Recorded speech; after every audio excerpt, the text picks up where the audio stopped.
Hello and welcome to Best Binocular Reviews. My name is Jason.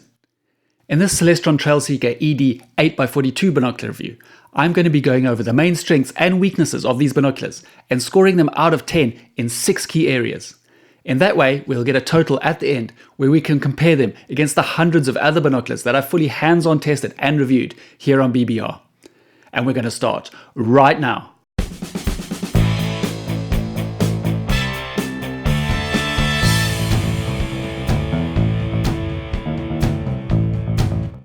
To begin with, I just wanted to say, whilst I aim to make these video reviews as comprehensive as possible, there are many important details, as well as comparisons with other similar binoculars, as well as lots of technical details and specifications that I just simply can't include in these videos, otherwise it would just go on and on forever. So the idea is, this video should be used in conjunction with my more complete review of these Celestron binoculars on the BBR website. Therefore, I highly recommend that you first watch this review. That will give you a good understanding of the main strengths and weaknesses of these Celestron TrailSeeker binoculars. And then afterwards, click through the link on the description below that will take you to the more full and in-depth review on the BBR website. Also, just a quick word about the scores. In case you were wondering, these are based on all the features and details for my full review, and not just the highlights used in this video. Right, with all that said, on with the review. The single bridge body design is pretty standard for a modern roof prism binocular.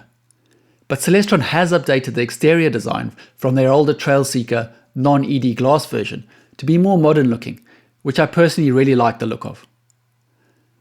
Whilst just shy of about 4 centimeters across, which is relatively narrow for a full-size binocular, the central bridge feels very sturdy, and I have no doubt it will be long-lasting and take quite a large impact to knock the barrels out of alignment. The hinge itself opens and closes with a good, if perhaps a fraction too much resistance. However, in my opinion, it is far better to be a little bit on the tight side than have a loose hinge that won't remain at your chosen IPD position that equals the distance between your eyes. Speaking of which, these Celestron TrailSeeker ED binoculars have a minimum IPD position of 5.6 centimeters across and a maximum of 7.4, which is very standard for a 42mm binocular, and thus should cater for the majority of users out there. Celestron has opted to use a relatively hard rubber for the exterior armor, which tends to be a little longer lasting and less likely to perish than softer ones in my experience. However, a binocular armor made from a thicker, more spongy rubber will provide a little bit more impact resistance and generally has a higher level of grip. So whilst Celestron has improved the grip levels in strategic points on the sides of the barrels by imprinting this very fine texture into the armor, it is still not quite as effective as a deeply textured, softer rubber exterior that I see used by some manufacturers. A real highlight on these binoculars is that they incorporate a magnesium alloy chassis, which is more expensive to produce than the polycarbonate ones that are prevalent at this and the lower price levels. Whilst not as lightweight, a magnesium chassis offers a better balance between weight, strength, and durability. The body is also fully sealed and filled with nitrogen gas, making them both waterproof and fog-proof. While Celestron don't specify it in their fact sheet, the eyepiece housings look to me to be made from metal, and probably the same magnesium alloy used for the chassis. This is good to see, as this is an area on a binocular that often gets damaged when dropped. But to save costs, many manufacturers will use a plastic housing, which is cheaper to make, but nowhere near as impact resistant. Likewise, under the rubber covers, the eye cups themselves also look to be made from metal. Although unlike some very high-end instruments, these can't be completely unscrewed and removed should you need to have them replaced. The function of the twist-up mechanism is also very good, as it lacks any sort of free play or looseness that I often find.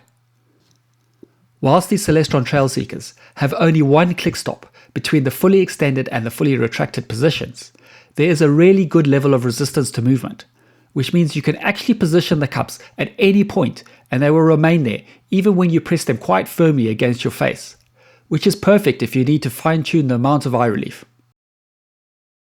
A noticeable difference, and certainly an improvement between the older non-ED TrailSeeker and these new Celestron TrailSeeker ED 8x42 binoculars, is in the focus wheel. Gone is the generic and rather boring looking plastic wheel that you find on many modern instruments at the mid to lower price levels. Instead, Celestron has upgraded the TrailSeeker ED to a metal focus wheel, which not only looks far nicer, but also has a really smooth action to it.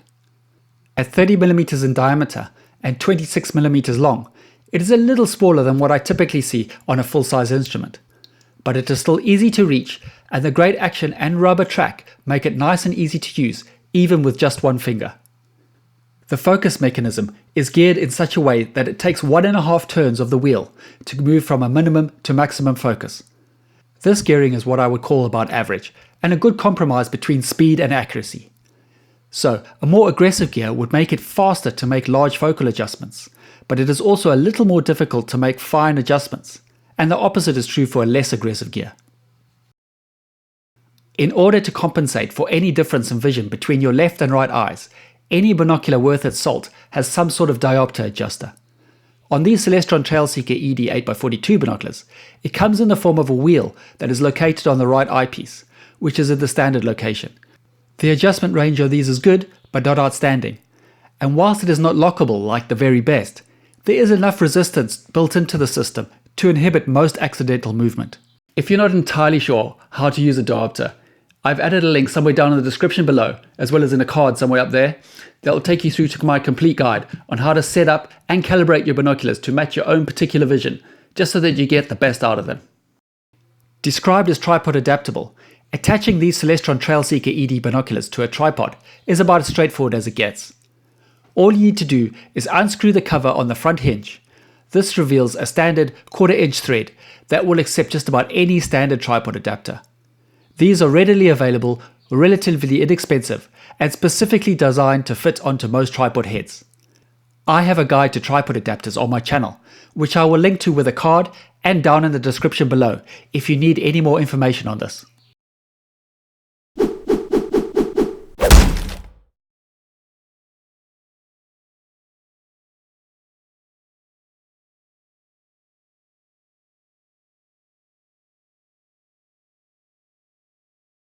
I measured the outer ocular lenses to be 23mm in diameter, which is on the larger end of the spectrum for a 42mm binocular. Larger ocular lenses potentially have a number of advantages over smaller ones, the most important probably being that it is easier to line up your eyes with the larger lenses, leaving less chance of dark rings forming around the edges of the view.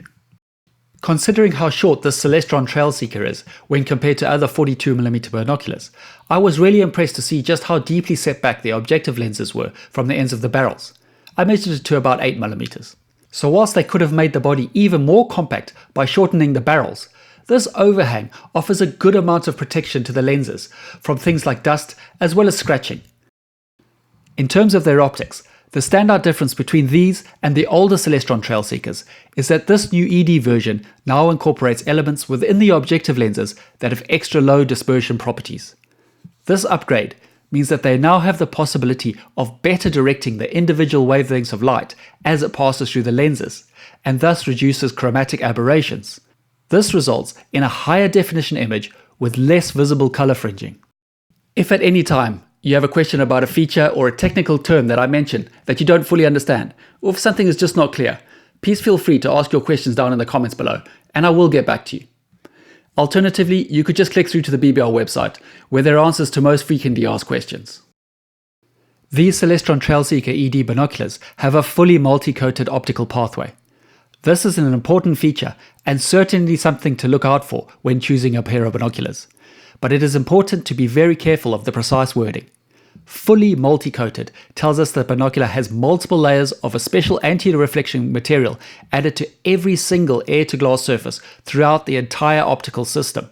Whereas lower quality binoculars will only be fully coated, meaning that they have a single coating on all of the surfaces, or multi-coated, meaning multiple layers but only on some surfaces.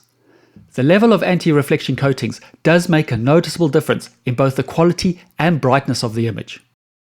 The roof prisms on these Celestron binoculars are made from BAK4 glass and have a very high level of coatings.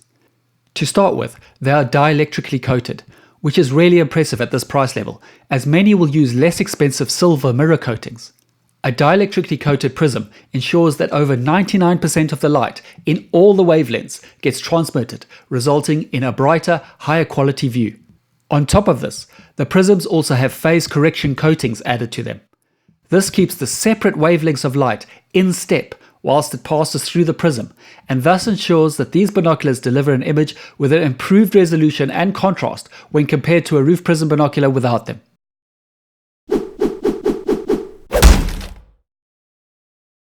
If a very wide view is important to you, which will be the case for many users, but especially birders, then these Celestron TrailSeeker ED 8x42 binoculars certainly won't let you down. Indeed, as you can see from this table, at 426 feet wide, when measured at a distance of 1,000 yards away, they have an extremely wide field of view that ranks them amongst the very best 8x42s I've ever tested. This wide view is instantly noticeable and something that I really did appreciate when testing and comparing them against others. At longer ranges, you can scan wide areas more easily and take in more of the view without having to pan the view about, and therefore have a better chance of spotting something of interest. But it is at closer ranges where a wide view like this is at its most beneficial. Firstly, because you are seeing a bigger picture, it makes it much easier to quickly locate what you want to observe, which if it is something small like a bird really helps. Then, if it is fast moving and erratic, again something like a bird, a wide view really makes it much easier to follow. When you take into account that these Celestron binoculars have such a wide field of view and a really good close focusing distance, it is doubly impressive that they have still been able to maintain such a good amount of eye relief. At 17.2mm, they don't break any records, but just miss out on what I would class as having very long eye relief.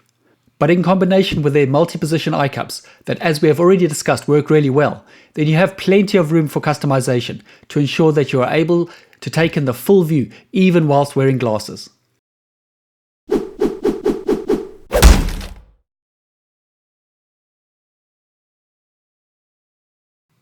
As well as the usual selection of accessories, carry case, neck strap, lens covers, rain guard and cleaning cloth, these Celestron TrailSeeker ED binoculars are boxed with a binocular harness, which is nice to see and for some users will be a very welcomed addition.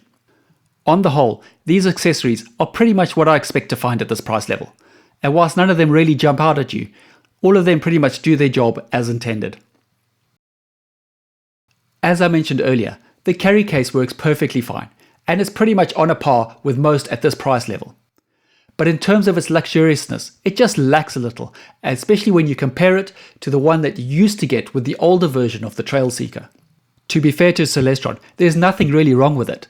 The binoculars fit well inside, it is secure, well padded, has its own carry strap, a double belt loop on the back, and a separate closed pocket inside.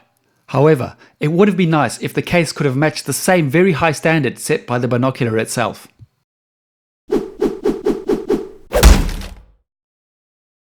Well, there you have it. I do hope that this mini highlights review of these Celestron TrailSeeker binoculars has been of both use and of interest to you. As I mentioned at the start, for the complete version that contains tons and tons more information that I simply can't include in this video, please be sure to check out the link down in the description below. Also, if you have enjoyed this video and or found it of interest and use, I would really appreciate it if you could hit that thumbs up button. Also, if possible, subscribe. These are things that really do help this channel and help me continue to produce more and more content in the future. So until next time, I hope to see you soon. Thanks for watching and cheers for now.